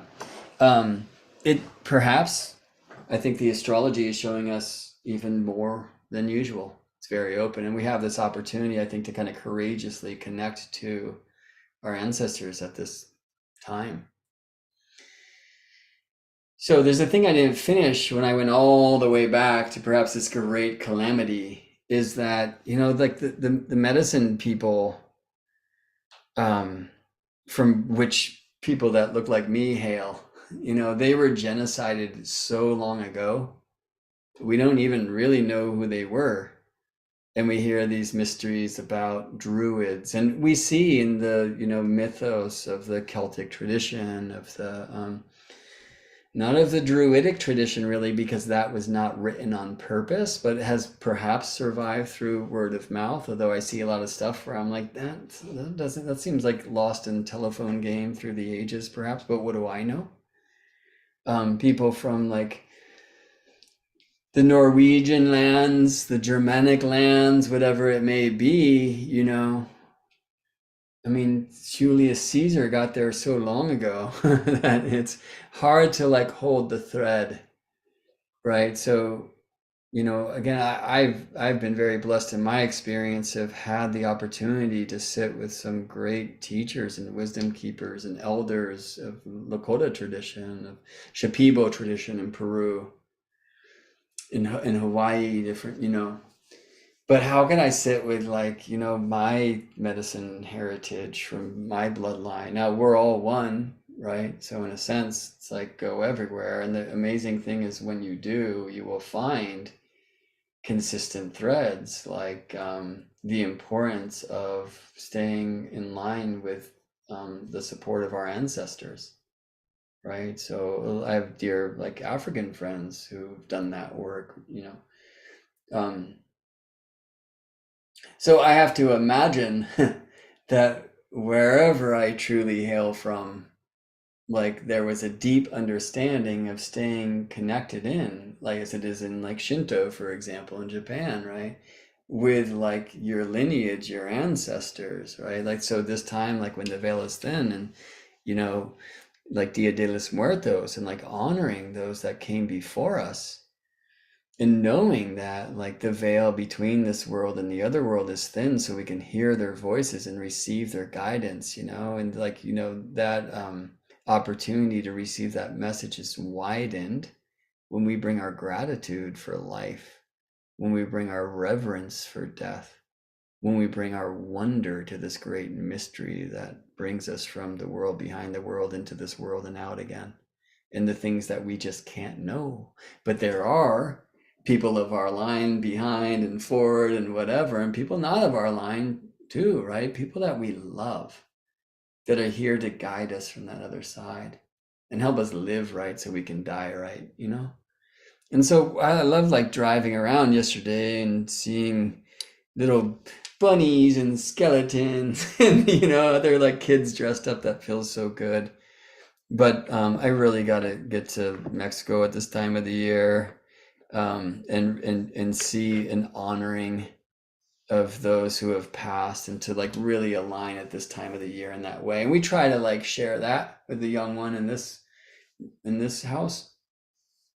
But you know, I grew up. It's about tricks and candy, right? So how do you know? So last night, like I didn't go out trick or treating, and there were some familiar reasons for that anyway. And I was gonna like kind of answer this door, though our dog, she does not like knocks on the door, and so I just kind of shut it down, and I was so tired, I just went to sleep, and I didn't wake up, which was the plan. But that allowed me to wake up really early and wrap a bunch of presents so we can have early birthday for my beloved before her amazing son heads back to his dad's for a few days, as he does always on Mercury's day. Um, and that's hard and also beautiful. Anyway, let me not take this into my own thing too much. So I just went to sleep, and as I was drifting off, the window was open a bit. It was like cold. There was this cool, like autumnal chill, and there was an owl just hooing in this tree that's right where I'm pointing to. It's a pine tree really close. And just like didn't stop, right? And I like fell asleep to it. I woke up to it later. I went outside at 4 a.m. and experienced the moon like almost directly overhead, which was part of my intention. And then realized like where the moon was in the stars. Like, oh my gosh, I'm having a lunar return in like 64 minutes. So I set the alarm, and then I went out and recorded that video that those of you who have been here for a while saw. And that brings me to some of the astronomical topic of the hand, which will, I believe, support this astrological feeling or idea or reading that the veil is not only thin as it always is at this time of the year, perhaps because it was a time when so many people died at once, perhaps because, and you know, there's just the leaves are falling and the sun is falling in the sky, and you know there's so much death all around. But when I say that, it's a very northern hemisphere thing, right? And some of you even in the northern hemisphere live in the tropics where you can pick fruit off the trees every day of the year, you know. And I never want to like project. I want to try to resist projecting the northern hemisphere seasonal experience onto the southern hemisphere. It's a challenging thing to be a tropical astrologer in that regard and avoid seasonal astrology alone, or at least to experience your local seasonal thing, right? Think globally, act locally, experience locally. But you know, should it be Samhain? Like, should that be celebrated, the Day of the Dead, for folks in Australia? at their time, halfway between fall equinox and winter solstice, which of course would be the sun near 15 Taurus. Right, should these celebrations should be reversed. I mean, there's some sense to that. If Christmas truly is the birth of the sun because we come out of the longest night from winter solstice, then shouldn't that be done in the southern hemisphere when the sun's at zero Cancer? Yeah, not having Christmas in the summer as it is there for many people in their practice, right? Like putting fake snow out and stuff. Anyway, it's hard to know. These are the mysteries, but let's ask the questions, not run away from them, right? And so a question I always have is like, okay, what in the heavens is the tropical zodiac? And I have found what it is. And one of the things that it is, very importantly, as I always show, is the tropical zodiac is directionally aligned. It is completely defined by Gaia's spine, the rotational axis of Earth, the sword of our stone, the world tree, which has many names and many languages. Yes, it leans always towards zero Cancer. It always leans, the north defines zero Cancer, the south zero Capricorn. The tropical zodiac, like so many systems of ancient wisdom traditions, is directionally aligned. It is directionally defined. So at this time, the sun is southwest of the center of the earth, where we are all connected. And that especially is true when the sun reaches 15 Scorpio at this cross quarter. Now, our experience of 15 Scorpio, because it's not halfway between the equinox and the solstice on the horizons, or it's not halfway in altitude of the sun at midday, where the highest sun is summer solstice, the lowest sun is winter solstice. The halfway point is the equinox point. Well, what's halfway in between equinox and solstice? I mean, in the zodiac, you're like, all right, it's 15 Scorpio. But as far as the altitude of the sun and therefore the length of your midday shadow, which is one of the ways where we, since the old Chaldean astrology from Babylon, have been tracking the sun's movement through the tropical zodiac, right? It's the 15 Scorpio sun is not at half altitude in respect to between zero Libra and zero Capricorn. It's not. All right. But if you're counting days, if you're keeping calendars, right, we can find that midpoint. But that midpoint wouldn't be November 1st is our calendar system, or at least the Gregorian calendar system calls it. So there's this great confusion that I've had for a long time about what are these cross-quarter times? Why not define them when the sun is in space on like ecliptic arc or celestial longitude, zodiac degree, halfway between zero Libra and zero Capricorn? And therefore exactly southwest of the center of Earth. And I still don't know, as you can tell, but these are the questions I ask myself. All right, let me bring you into space with me. So at 4 a.m. today, I come out, the owl's still going for it. I had dreams of ancient ones. And I was happy to wake up at that time because I got to go outside and see this out of bounds moon so high in the sky. Now, why is the moon out of bounds? Let me show you that on an astrocartography map. Let's take some of this stuff away. All right. Yeah, that's good. Will you let me zoom out? Thank you. Well, let me do this. This is Earth's equator, right? So the plane of our day, our rotation. It's a different plane than the plane of our orbit, which is the sun's plane, the ecliptic, right? Earth, sun, matter, spirit. That, of course, is a circle. It shoots through Earth's tropics of Cancer and Capricorn, hence the tropics of Cancer and Capricorn, and the tropics of the zodiac and the tropical zodiac, which is completely astronomical, Earth-astronomical.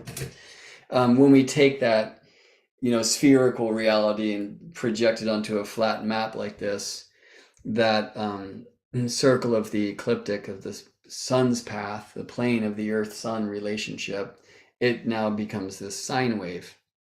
All right, and it peaks north at the Tropic of Cancer,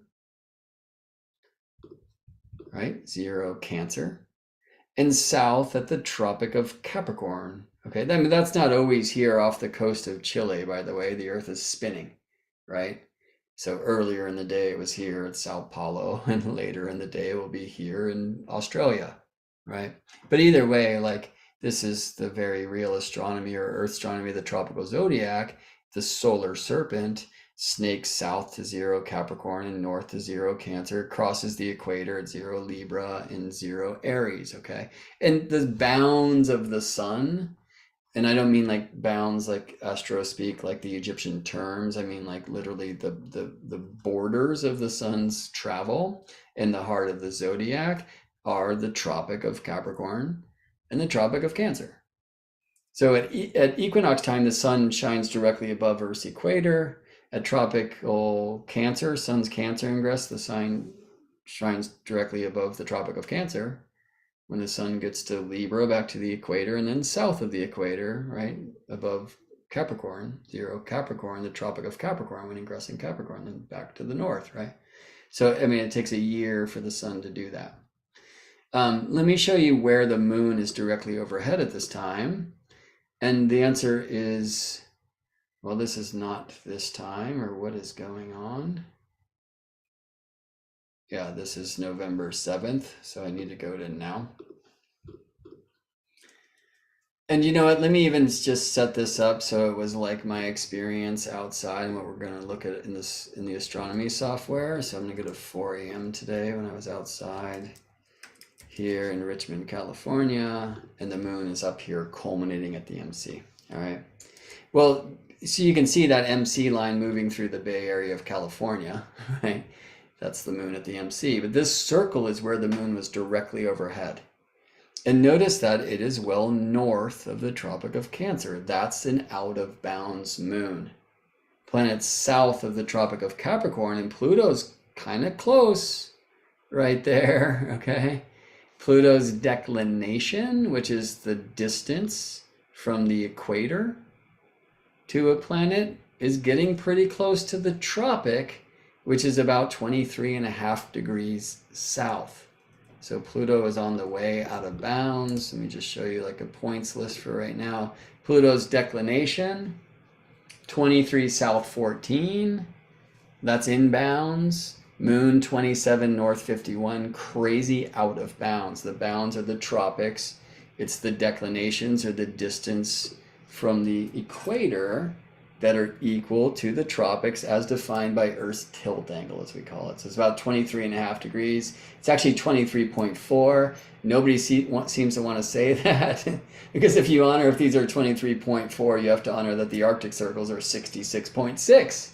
Nobody wants to say 666, you know? It's actually 23.44 degrees. This changes with the great astronomical cycle called nutation. It's the 40,000 year plus cycle. We don't need to go there right now. But just know that like the declinations or the distance from the equator to the tropics, either north to the Tropic of Cancer or south to the Tropic of Capricorn, are like 23.44 degrees. In, you know, astrology speak, it's about 23 degrees, 26 minutes and 17 seconds. So if you have planets with a declination beyond 23, 26, some say 15 seconds or 17 seconds, either north or south, they are out of bounds. And every month right now, I spoke about this some on Monday, the moon will be going out of bounds north, especially in the signs of Gemini and Cancer, where the north point, the northern extreme is 0 Cancer. And it's out of bounds south, especially when in Sagittarius and Capricorn. A question came up in that live stream the other day. It's like, can the moon or planets only go out of bounds in Gemini, Cancer, and Sagittarius, Capricorn, the solstice signs? The answer is no. And the moon, just watch the declination. We'll actually just prove this in a few days. Because here's a Leo moon with an out of bounds declination, a declination greater than 23, 26, 15. And you can see it on astro maps, by the way, if you look at the so-called zenith circles, the circles on the midheaven lines. And here you can see the moon is north of the Tropic of Cancer, even in this fixed sign of Leo. All right, we're going more and more towards these lunar extremes. And that happens when the north node reaches 0 tropical Aries. All right. By the way, notice how much I'm saying tropical when I speak zodiac and talk about astronomy. None of this shit is true in a sidereal zodiac or a constellational zodiac. You would have to convert to tropical longitudes to talk about antitia, contra antitia, to talk about straight and crooked signs, to talk about out of bounds, and like how it shows itself, to talk about the lunar standstills, to talk about the east and north points. Like it's all tropical astronomy. But tropical zodiac does not align to the constellations, right? So look at this Gemini moon. Well, where is it? Oh, all right. First of all, I'm showing this from a different worldview, and I want to speak about this first. So this asterism, this kind of super constellation created by stars, and I'll show you who they are, by the Lakota, Dakota, Nakota people, was called the sacred hoop. And it's a very important place of space. It's one of 2 places where the Milky Way, or the Spirit Road as it's known in that tradition, crosses the ecliptic, crosses the path of the moon, planets like Jupiter, the sun. Our solar system is not completely flat, but it is relatively flat. So though all planets have their own orbital paths, like this is moons, the circle of silver, the circle of soul, they remain relatively close to the ecliptic plane, to the path of the sun from Earth's view, because it is the path of the Earth about the sun each year, our plane of orbit or revolution. All right.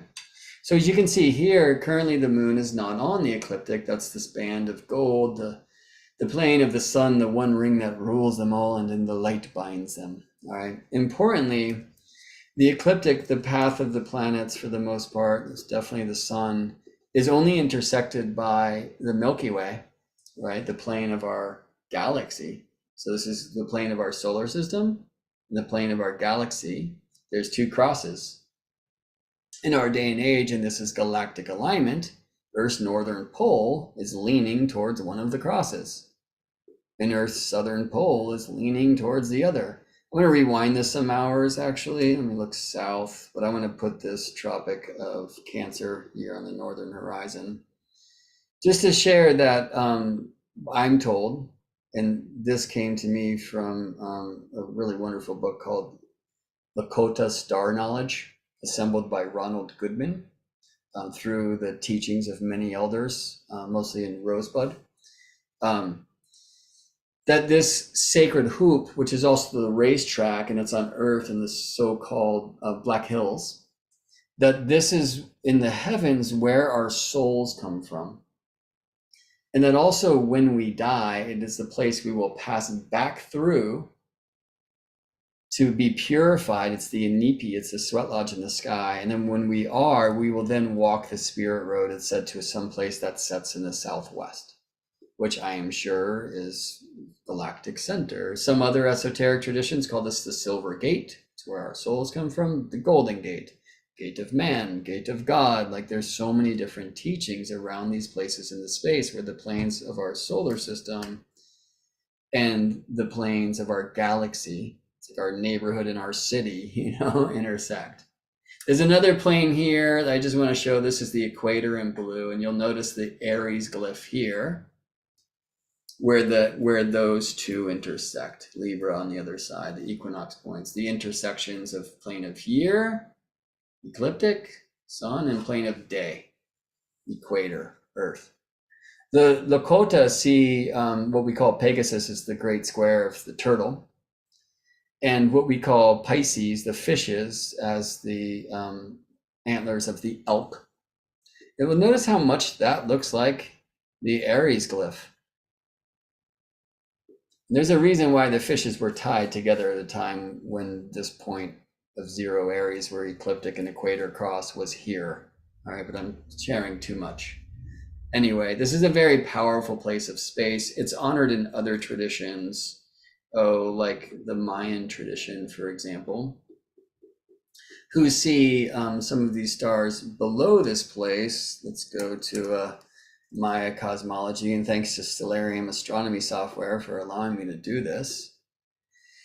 These 3 stars are said to be the turtle, and these 3 the hearthstones. And I'm told to this day in Mayan villages, when a couple is married, 3 stones will be placed in the griddle of their new house on the hearth, and then the central fire of the village will be brought there. Whether that's true or not, I'd have to go and see or hear from somebody who's lived it. But why these 3 stars as the hearthstones? Because they surround the smoke of creation, which is the Orion Nebula.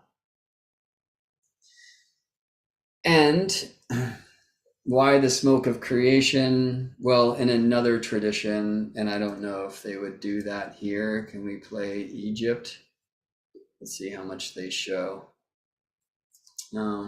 It's said that Osiris or Asur, after walking through the underworld, became the stars of what we call Orion in the sky. I just pushed some button that has us frozen, by the way. Let's just force quit that thing and then come back in. It says it's cool. It's cool. All right. Yeah, I don't see it there. I see it more like in this Western view where you see Orion.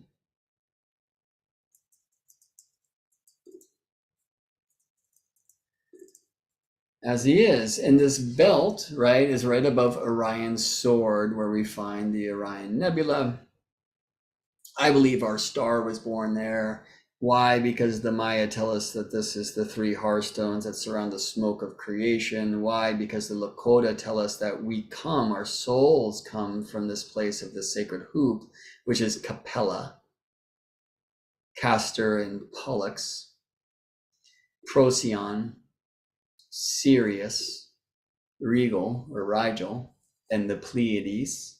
Some use Aldebaran to speak of these very bright stars that surround this crossing of galaxy and solar system, galactic equator, Milky Way, and the ecliptic, the sun's path. All right.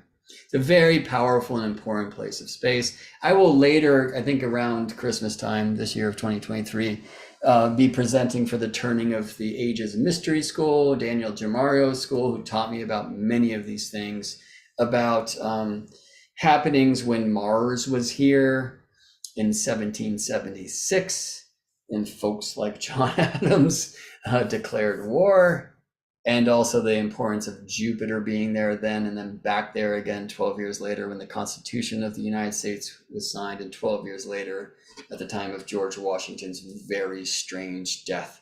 So head over and find the Turning of the Ages Mystery School online, Totems, and I'm sure you'll find an invite to sign up for that summit where I get to be part of it and speak about the United States Jupiter synodic return in 2025, which frankly has me a little bit scared. And I'll tell you why another time. Anyway, notice this Cancer glyph.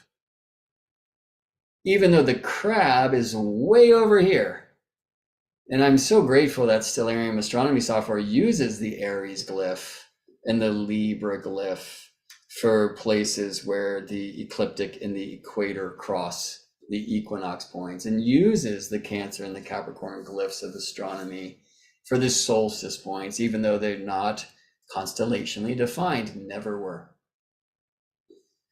I find that to be a blessing. So we can see the crab and we can see Cancer. And so here was this Gemini moon, but on the horns of the bull. And if you watch that video I showed here, this was me outside at 4 a.m. And let's see, here's Orion, right? Now, This, the northern horn of the try bull. to get in like not motion. It's really hard to hold the camera and do this. But here's the face of the bull, the Hyades, the bright star Aldebaran, my rising star. And then the face of the bull extends to the horns of the bull. Okay, so this is Alnath, which interestingly these days is shared by these 2 constellations, the celestial bull and the charioteer. So that's Elnath. And many use that star to kind of like zone into this place that's exactly opposite galactic center. So, you know, when we look there and through the sacred hoop, we have our back to the center of our galaxy. We're looking like as quickly as we can to intergalactic space. All right. So Al-Neth, and then this is Al-Heka. Here you see it written as Tianguan, which is from a different tradition, but Al-Heka in the kind of Arabic tradition. And they just mean like northern horn and southern horn. Okay, well, why I want to share this, like this morning I'm experiencing this, and I really just wanted to go see this out of bounds moon, who out of bounds north means not only north of the Tropic of Cancer, which you can see here, but closer to California than the sun can ever go. So the moon was culminating and it's almost directly overhead. It wasn't, that's this point, the zenith, right? Let me put on this little grid to just kind of help you see kind of my local dome, right? This is directly over my head at that time. And the moon wasn't there, but she's as close as she gets.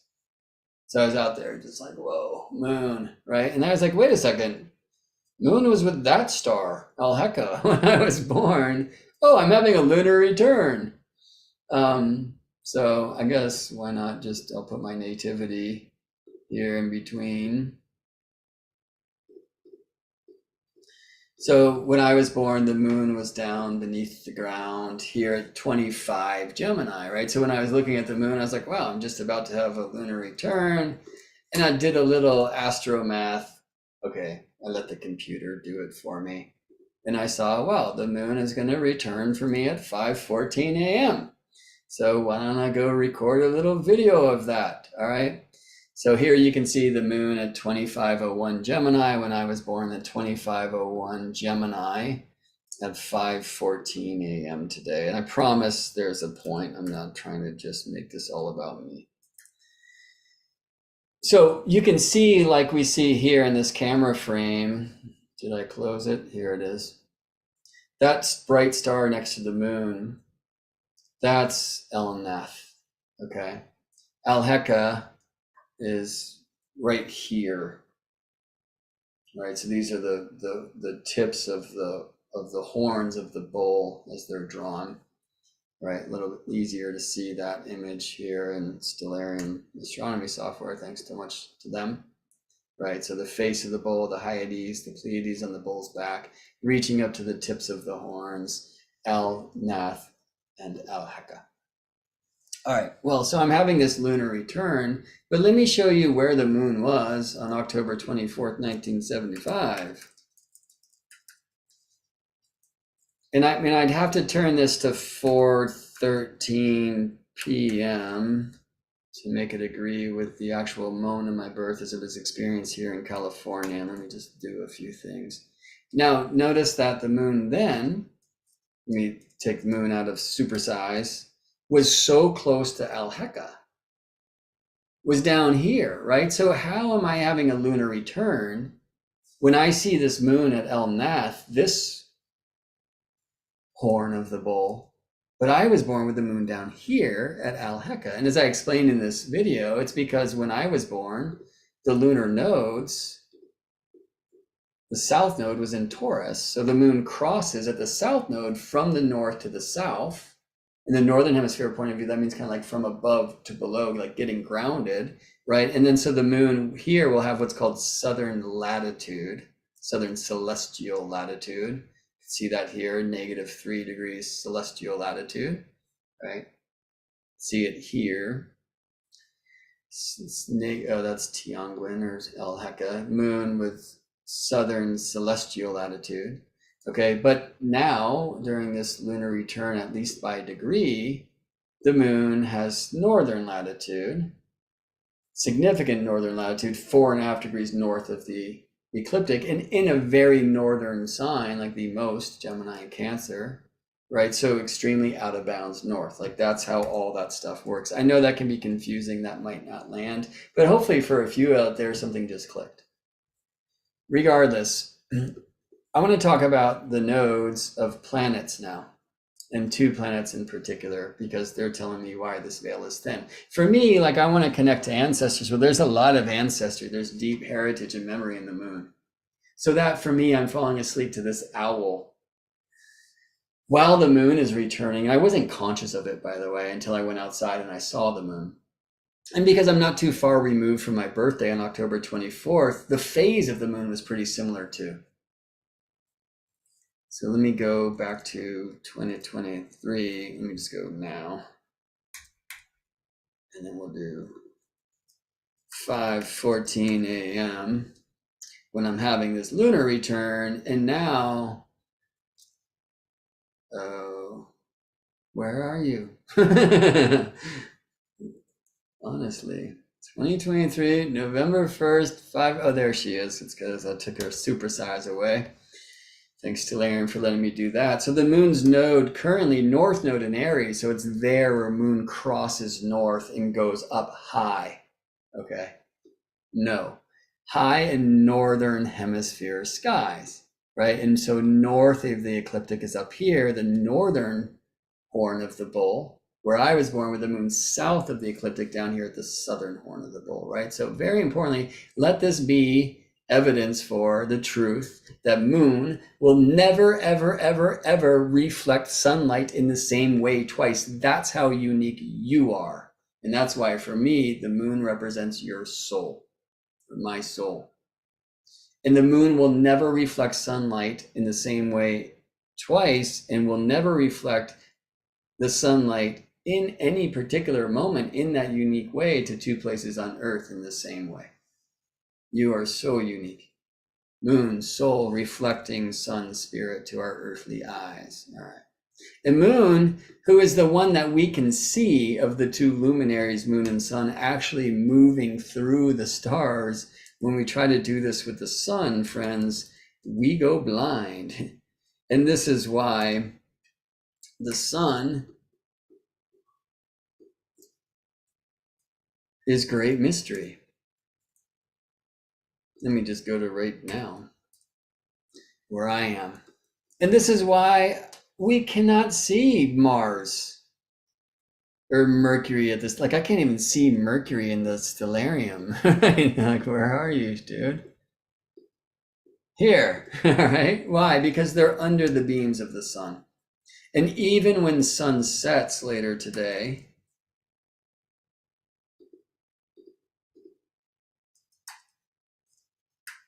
that's sunset locally today, like no Mars or Mercury for you. Why? Because they're so close to the sun that they will just set when it's just too bright to see. This is Mercury and Mars under the beams. The old criterion in the Hellenistic tradition was within 15 degrees of the sun. Here you can see Mars at 5 and Mercury at 8. They're both within 8.5 degrees, which was called combustion. Why? Because it's this red stuff, the fire on the horizon after sunset. Here we see Venus in this moment, owl, and I wonder if it's the same owl that was with me last night. At least I was with the owl. I don't know if it cares about me. Anyway, this is Venus 10 degrees, a little bit less from the sun. Venus doesn't care about your fucking 15-degree rule, Hellenistic astrology. Too bright for all that. Anyway, Mars does. And Mars is the planet, and I spoke about this some in my live stream yesterday, that spends the most time under the beams of the sun. Because this is a time when Mars, here moving 42 arc minutes per day, is fastest. Sun moving 1 degree per day, right? So they just like, they kind of keep pace, but eventually the sun will overcome Mars. That's happening on November 17th. The sun-Mars Cazimi. And in Scorpio, this hasn't happened much, which I'll speak about this some more around that time. The last time we had a sun-Mars conjunction in Scorpio, one of Mars's home, it was 1991. Before that, 1959. I accidentally said 55 on a live stream yesterday. Before that, 1944. Before that, 1912. I mean, I'm looking at World War I, World War II, Vietnam, the Gulf War. I mean, it doesn't collect them all, thankfully, but I'm a little worried about this thing that happens next week. Oh, we don't have to wait for the potentiality of war, sadly. But has there ever been peace? Anyway, a thing I want to share with you about the power of Scorpio and Mars and Mercury. Traditionally, of course, Scorpio being one of Mars's domiciles. Let me go over to this wonderful place online, which is True Node. The True Node Ephemeris. Here we go. True-node.com. EPH1 takes you to their first version. I think they'll tell you to go to the newest version, EPH3 there. I'm not going to do it. I'm going to search Mercury and Mars. I'm going to go from October 1st for 60 days. Actually, let's go from October 15th for 45 days. And I'm going to ask it to show me zodiacal longitude. That's zodiac degree. This is tropical placement, by the way. I could maybe change it to sidereal here. I could. I am going to go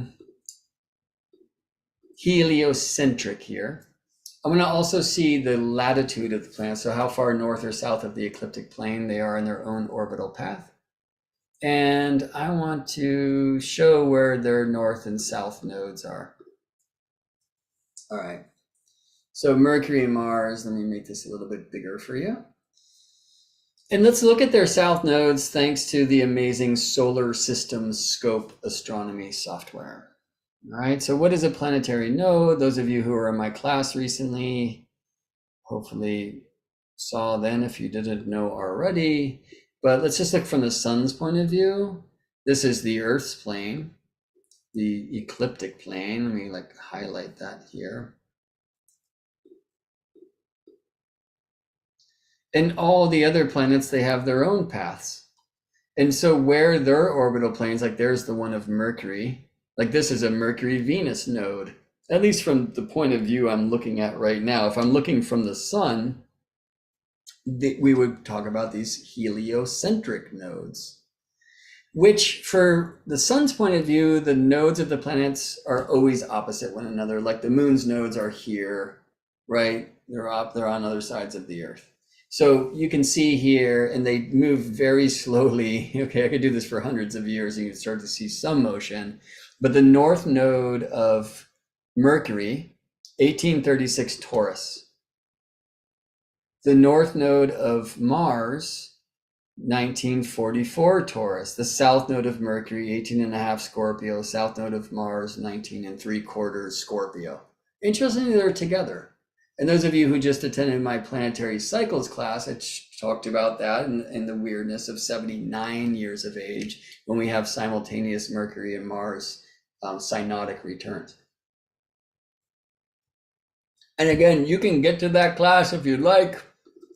This is, let me change this to a whole bunch of classes for $12 at geminibrett.com/birthday. I put those links on there too, like doing discounted readings until November 3rd. All right, so those links are there if you want to check those out. All right, from Earth's point of view, this is different. So thanks to the True Node people here, and I owe you a donation coming soon. By the way, if you ever want to donate to my work, geminibrett.com, you'll find a donate link there. If you want to buy me a cup of coffee or whatever, would be greatly appreciated. Mostly around here, it's tea. I think on all these pages, this needs to get updated. I don't spend too much time in the site. Yeah, you'll find donate buttons, offerings page. There's some fun teachings here from through the years. Washington Deciphered could be a cool thing to see if you want to track some of what I was just talking about with Jupiter and the US and the sacred hoop. Donate buttons, okay? If you're watching this on YouTube, which is maybe the only place it is, please give a like to the video if you like it. Share it around. Support your local astronaut. Okay, so back to True Nodes, and just thinking of that because I like to send donations to these cats to Stellarium as I move through time because they help me so much. I'm going to change this now to the earthly point of view. So let's go geocentric. And we're looking here, it looks like midnight positions of Mercury and Mars between October 15th, 2023 and November 28th, okay? So first of all, look at the nodes. So let's go with Mars. All right, North Node 2821 Gemini on October 15th. South Node 8 Scorpio. Wait, what? Those aren't opposite, right? And it's because when you're looking at like crossing points, where do I want to be? Right, like this, like that crossing is going to seem to be in a different place when I'm looking from here than it would be like a month later when I'm looking from over here. So unlike the lunar nodes or heliocentric planetary nodes from a geocentric or Earth point of view, which is the only view you will ever have, right, are not opposite one another. Let me bring the sun up above the horizon. And we will take the atmosphere away. Thank you to Stellarium for letting me do so. Look at where Mars is now. Do you see how Mars is on the ecliptic? Let's go back to this table, thanks to True Node. Look at Mars's latitude, all right? 13 minutes north on October 15th. Here we are on November 1st, happy Samhain, 3 minutes north. Here we are at 0 between November 5th and November 8th. Let me show this to you. First of all, I'm going to bring in Mars's orbital path, here shown in red, okay? Let me just go back some days. I'm going to get them like a little higher up in the sky. Take some of these local things away. And let's just bring Mars back to his Libra ingress.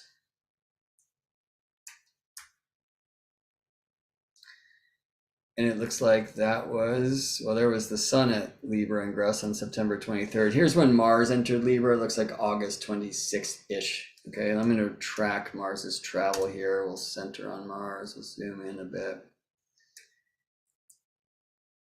Okay, so do you see how Mars is south of the ecliptic? Or sorry, north of the ecliptic. And then he's going to have this southern crossing here. See that? And now getting down, dancing with Antares, which is named for Aries, for Mars, the heart of the Scorpion, okay? 10 degrees tropical Sagittarius. Let me rewind to now. And I'm going to take some of that away, and we'll do the same thing with Mercury, who you can see now is south of the ecliptic. Well, you'll notice Mercury's orbital path's a little different than Mars is, right? Mars in red here, it goes all the way around the zodiac. Well, Mars can be opposite the sun. That happens when Earth is passing Mars by. This is the most opposite of that. This is Mars back. Let's look at this. Back behind the sun. All right, and let me go to real time. Not only Mars behind the sun, Mercury too. Mercury, unlike Mars, can travel between us and the sun. This path is interior to ours. Of course, this is also true for Venus, the interior decorators. Mars is the first of the exterior planets, orbital path beyond us. And therefore, Mars can be opposite the sun. Like this, Sun, Earth, Mars, or from Earth, zodiac, Sun opposite Mars, you see? And that happens when Mars is retrograde, Earth passing Mars by. The opposite side of the cycle is like this, Sun, Mars, which will happen, I think, November 17th, maybe 18th, depending on where you reside. See that? Mars most under the beams. Completely, we don't even know Mars exists. We just have faith because he tends to come back, all right? Let me go again to now. And we'll see that, well, we won't see Mercury or Mars, right? They're both in the same sign as the sun. Now, if you look from sun's point of view, Mercury and Mars aren't quite aligned. But from Earth's point of view, it's our zodiac, geocentric, you see? Now, while Mars has this orbital path that goes all the way around the zodiac, so does Saturn, Jupiter. Venus does not. Here shown in green, her orbital path. And this is a Venus node, where Venus's orbital path crosses the sun's path. And it's a geocentric Venus node from Earth's point of view. Let's do this with Mercury. right? So Mercury's nodes, they can't be opposite. I mean, like, look at the table here. Mercury, let's go to today, November 1st. Mercury north node. Oh, trippy. Hold on, I need to go heliocentric again for a second because something just shocked me, which has shocked me before. Yeah, so for the sun's point of view, Mercury's south node is in Scorpio. Mars's south node is in Scorpio. But from Earth's point of view, and I would suggest that that's the point of view that matters because you're an Earthling, Mercury's south node is in Scorpio.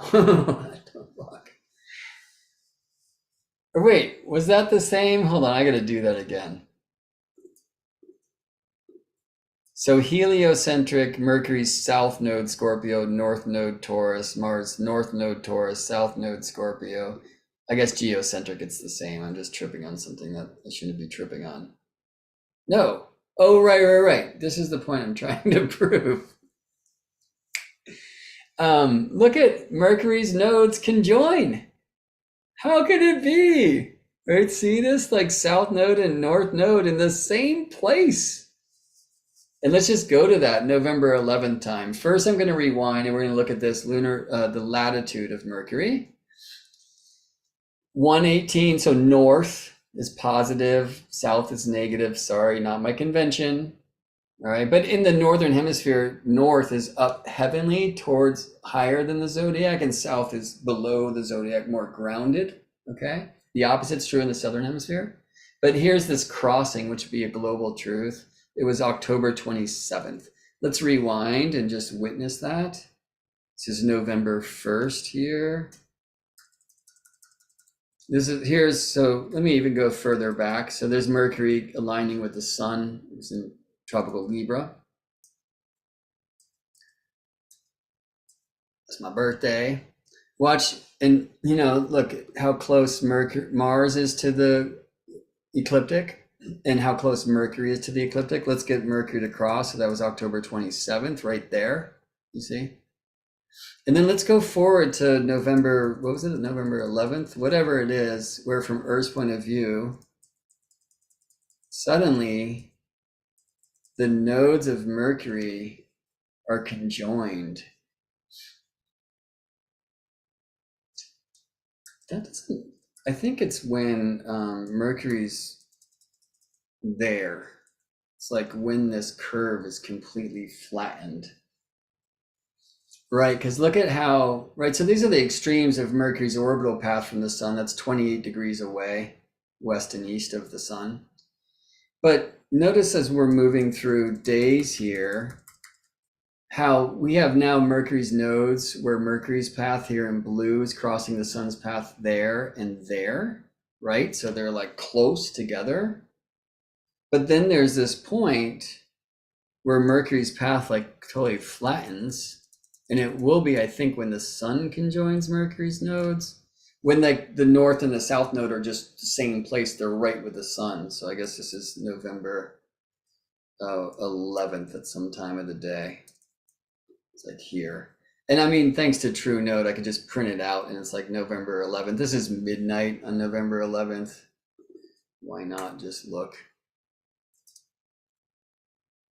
Yeah, see, it's just like, like the north and the south node are in the same place because we're out here looking at these crossing points, right? And they just converge.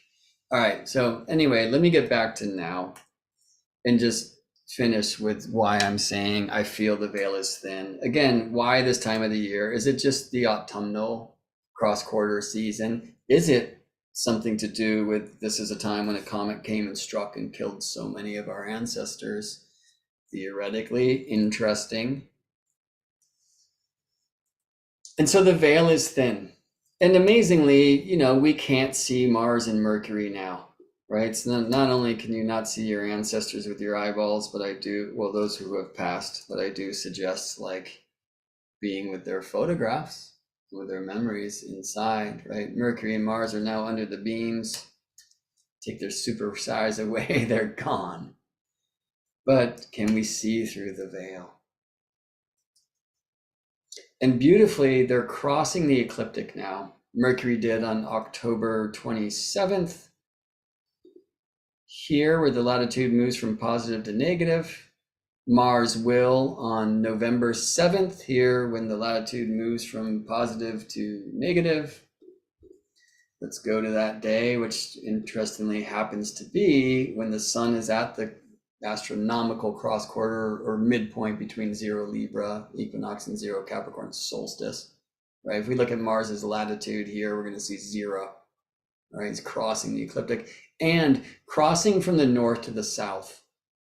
Okay, so again, in the northern hemisphere perspective, this is both Mercury and Mars getting closer to the ground. In the southern hemisphere, the opposite is true, going on the heavenly course, okay? But what is global?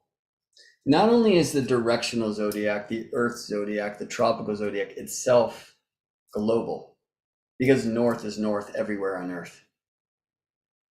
Except Santa's place, where north is nowhere and everywhere south, okay? But like north is north everywhere on Earth. But very importantly, this Earth, because sun, is moving Earth northward through space. Our whole solar system is traveling in that direction. We're traveling towards Vega, a northern star, away from Sirius, a southern star. So when we see Moon cross her north node, or when we see Mercury or Venus or Jupiter cross their north node, we are seeing them move towards our future. When we see Mars and Mercury cross their south node, we are seeing them move towards where we were, like literally, right? So this whole north node is the future, south node is the past thing. There is astronomical heart to that. There's astronomical reality to that. Many astrologers won't need that. I do.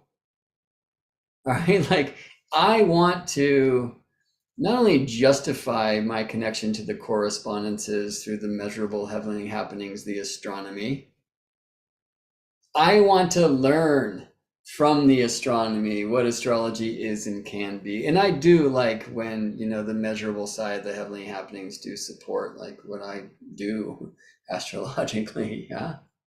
What about you? I would love to see in the chat. That's where I'm looking right now. Do you feel like astrology should know astronomy and that the astronomy helps our astrology? All right, so let me say this, and I could have just done this, right? But the veil is thin. And we have Mercury and Mars in Scorpio, sign of courageous authenticity in honoring the true cycles of death, birth, of rebirth, of re-death, whatever, the turnings. They're both crossing the ecliptic, the plane of matter and spirit, southward, which is past. Mars, courage, venture. Mercury, message, past, ancestors. It's hard to say when the next time this will be. I mean, I can play astronomy. I can see that Sun and Mars will have their next conjunction in the sign of Scorpio, thanks to, and I didn't thank these cats before, to astroseek.com, which is where I found this beautiful illustration of Sun-Mars conjunctions between the years of 1900 and 2050. I can say that it won't be until 2038 when Sun and Mars next conjoin in Scorpio. But that doesn't mean they won't be near one another in Scorpio until then. But let's just go to 2038. So that in true Mars fashion is 15 years from now. If you've studied your Hellenistic astrology and your so-called zodiacal releasing, you will honor 15 as a Martian period, the major years of Mars. Just go to 2038 and let's go to Sun conjunct Mars.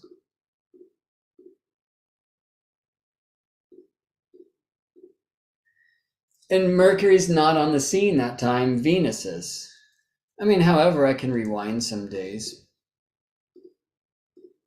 And, they're in the zone, right? Let's go A couple of days ahead of that, we'll get Sun and Mars into Scorpio, and Mercury's there, you know? It's not like they're all exact right now. But they're dang close. And they're at their nodes. And they're at their southern nodes, where planets cross. When they're heading back to that river that we have already stepped in, and the river that was stepped in before you were born. So this is a time where we have an opportunity to courageously connect to the messages of our ancestors. And you know what? Mercury's okay with doing that shit through books and magazines. It's all I got, you know? But I do feel, and like I just celebrated the transition of a dear uncle. And I was praying with him last night, and with my grandfather and my grandmother, and just like contemplating going back into the mysteries of places I just don't know. And you know, Mercury would probably promote doing some of this astrologically. So here I have dates of, you know, where one of my ancestors became a free man. Like what? Like, probably I should look at that. That seems interesting. And why wasn't he free in the first place? And can I track that down? I don't know. Yeah, and then there's another ancestor I know who was like was a public figure, and so I can probably find a bunch of dates there, and maybe that will open the thing that opens the thing that opens the thing. So I guess I'm fortunate in that way, but I feel in many regards unfortunate in the same way that I'm sure so many of you do. Like, I don't know who my grandmother's grandmother's grandmother was. You know, I don't even know what traditions I hail from. So in true Gemini way, like, why not just learn as many as I'm honored to be able to and try to find myself in the midst of that madness. How are you after this? Thanks for spending so much time with me today. I'm going to put these links back on the screen one more time.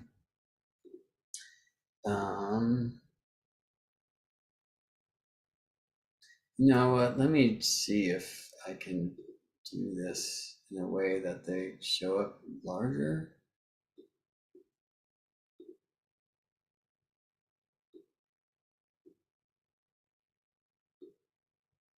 Yeah, I don't know how that's working for you. But anyway, until November 3rd, I'm offering discounted sessions, soul songs, like the music of your birth chart or the birth chart of your loved one. Like, we got holiday season coming up. Give a gift that keeps on giving, right?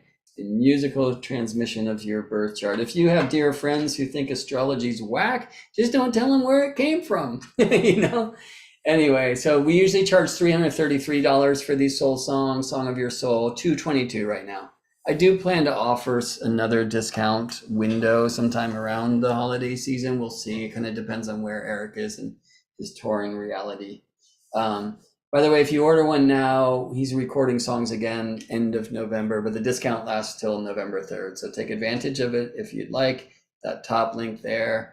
The 3rd, I usually charge $150 for 75-minute readings. Let's tune into this with you. Let's look at your planetary nodes. $99 in this discount till November 3rd. And my schedule is pretty booked. So thanks to so many of you for supporting my work through these discount codes, whatever.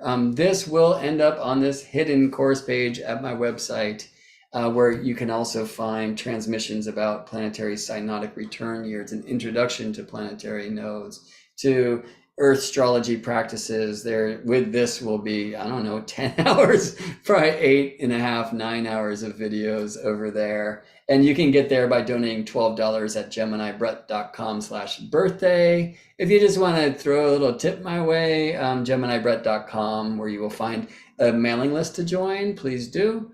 And little donate buttons here and there.